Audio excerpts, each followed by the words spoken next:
అక్రమ లింగ నిర్ధారణ పరీక్షలు సంచలనంగా మారాయి. ఇష్టారీతన పరీక్షలు చేస్తున్నట్లు గుర్తించిన పోలీసులు నిందితుల్ని అరెస్ట్ చేశారు. కేసు విచారణలో కీలక విషయాలు వెలుగులోకి వస్తున్నాయి. నల్లగొండ జిల్లా నకరేకల్లో లింగ నిర్ధారణ పరీక్షలు కలకలం రేపాయి. శివాజీనగర్లోని ఓ ఇంట్లో లింగ నిర్ధారణ పరీక్షలు చేస్తున్న ముఠాను అరెస్ట్ చేశారు పోలీసులు. ఒకసారి లింగ నిర్ధారణ పరీక్షకు 20,000 రూపాయల వరకు వసూలు చేస్తున్నట్లు గుర్తించారు. కొందరు ఆర్ఎంపీలు ఓ నెట్వర్క్గా ఏర్పడి లింగ నిర్ధారణ పరీక్షలు చేస్తున్నట్లు చెబుతున్నారు పోలీసులు.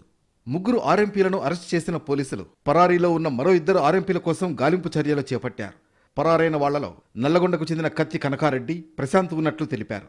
కత్తి కనకారెడ్డిపై విచ్చలవిడిగా అబార్షన్లు చేస్తున్నారనే ఆరోపణలున్నాయి.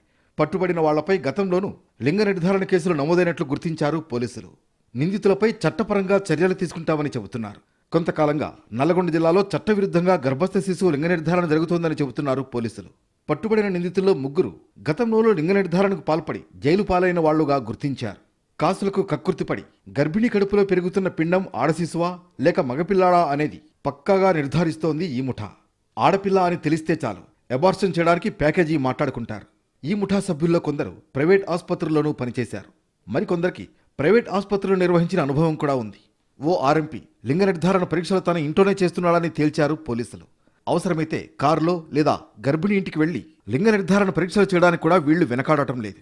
పలువురు ఆర్ఎంపీలు విచ్చలవిడిగా అక్రమ స్కానింగ్లకు తెరలేపినట్లు గుర్తించారు పోలీసులు. పక్కా సమాచారం అందుకున్న జిల్లా వైద్యాధికారి పోలీసుల సాయంతో లింగ నిర్ధారణ పరీక్షలు నిర్వహిస్తున్న ముఠాకు చెక్ పెట్టారు. మరోవైపు కొద్ది నెలల క్రితం సూర్యాపేట జిల్లాలోనూ లింగ నిర్ధారణ పరీక్షలకు పాల్పడుతున్న ఓ ముఠాను ఆట కట్టించారు పోలీసులు. తాజా దాడుల్లో ఆ ముఠాతో సంబంధాలు ఉన్న కొందరు ఆర్ఎంపీలు పట్టుబడ్డారు. మొత్తానికి లింగ నిర్ధారణ పరీక్షలు చేస్తే చట్టపరంగా కఠిన చర్యలు తీసుకుంటామని హెచ్చరిస్తున్నారు పోలీసులు.